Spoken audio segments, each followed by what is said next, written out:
प्राचीन ग्रीस का एक दार्शनिक जिसने ब्रह्मांड के सबसे गहरे रहस्य को देखा।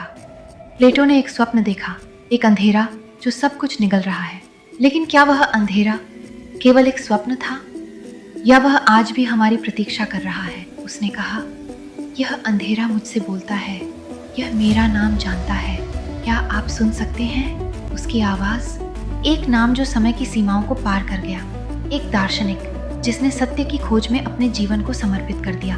लेकिन वह क्या चाहते थे? उनका मकसद क्या था? और क्यों उन्होंने ब्रह्मांड के सबसे गहरे रहस्यों को उजागर करने की कोशिश की? आइए उनकी आत्मा की गहराइयों में उतरे। प्लेटो का उद्देश्य ज्ञान और सद्गुण की खोज था। उन्होंने सत्यों को समझने का मार्ग दिखाया, मानवीय आत्मा की प्रकृति को समझने का प्रयास किया। उनके विचार आज भी हमें प्रेरित करते हैं। ये दिखाते हैं कि सत्य की खोज अनंत है। उनकी जिज्ञासा हमें इस ब्रह्मांड के गहरे रहस्यों की ओर ले जाती है। वह रात जब प्लेटो ने अपने शिष्यों को उस टूटते तारे का संकेत दिखाया, इतिहास में एक अनकहे अध्याय की शुरुआत थी। प्लेटो ने कहा, हमें चलना होगा इस रात से पहले कि वह अंधेरा हमें ढूंढ ले। लेकिन यह यात्रा केवल भौतिक नहीं थी, यह एक ऐसी यात्रा थी जो उनकी आत्मा को रूपों की दुनिया तक ले जाने वाली थी, एक ऐसी जगह जहां सत्य की असली चमक छुपी है। प्लेटो और उनके शिष्य, जिनमें युवा अरस्तु भी शामिल थे, उस तारे के पीछे चल पड़े। लेकिन यह रास्ता आसान नहीं था। उन्होंने एथेंस को पीछे छोड़ दिया और डेल्फी की ओर बढ़े, जहां प्राचीन मंदिरों में भविष्यवाणियां की जाती थी।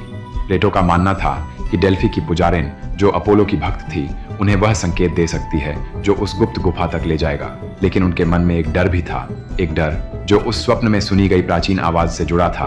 तुम्हें अपने सबसे बड़े डर का सामना करना होगा। डेल्फी पहुंचते ही प्लेटो और उनके शिष्यों को एक अजीब सी बेचैनी ने घेर लिया।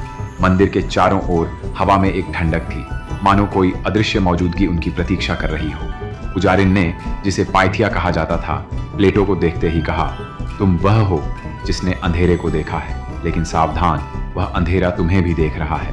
उसने एक भविष्यवाणी की, तारा तुम्हें पहाड़ों के पार ले जाएगा जहां आकाश और धरती मिलते हैं, लेकिन वहां तुम्हें एक बलिदान देना होगा।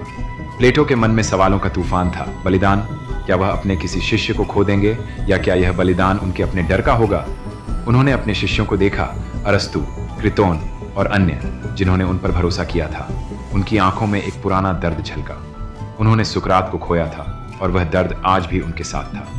क्या वह फिर से किसी अपने को खोने के लिए तैयार थे? लेकिन समय नहीं रुकता।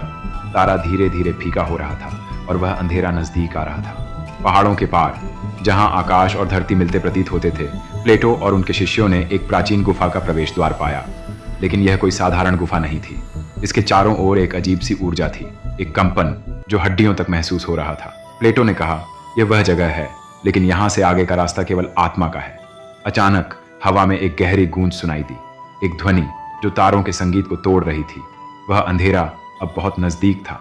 गुफा के अंदर प्लेटो ने एक प्राचीन मंच देखा जहां संगीत की पुस्तक रखी होनी चाहिए थी, लेकिन वहां कुछ और भी था, एक छाया जो धीरे धीरे आकार ले रही थी। वह अंधेरा अब उनके सामने था। प्लेटो की सांसें रुक गईं। उन्होंने अपने शिष्यों को पीछे रहने को कहा, लेकिन अरस्तु ने कहा, गुरु, हम आपके साथ हैं। उस छाया ने एक आवाज में कहा, प्लेटो, तुम यहां तक पहुंचे, लेकिन क्या तुम बलिदान देने को तैयार हो? सवाल यह है, प्लेटो का बलिदान क्या होगा? क्या वह अपने डर का सामना कर पाएंगे, या वह अंधेरा उनकी आत्मा को कैद कर लेगा?